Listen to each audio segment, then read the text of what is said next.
బండ్లు ఏడన్నా బయట పోయినప్పుడు దారుణమైన పరిస్థితులు ఏంటివి అంటే, ఒకటి పెట్రోల్ అయిపోవడము, 2 పంచర్ కావడము.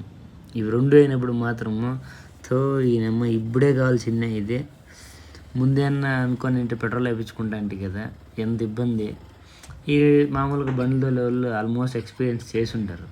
మొన్న వచ్చేటప్పుడు నేను ఊరి నుంచి బెంగళూరుకి కొత్త దాటుకున్నాక హెరిటేజ్ అని ఇంకో మెట్రో వస్తుంది గుట్ట, ఆడ కరెక్ట్గా మంచి బండి అయిపోయినాయి. నేను కొంత ముందరికి వచ్చేసింటే మళ్ళీ వెనక్కి బియ్యి ఏం బాగా అడిగితే పెట్రోల్ అయిపోయింది ఇట్లా అని.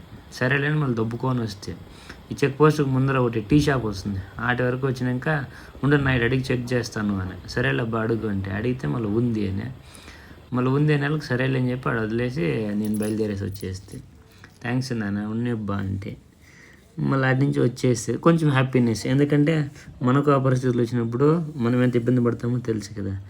కొంచెం సపోర్ట్ చేయండి అబ్బా. థ్యాంక్ యూ, ఉంటా.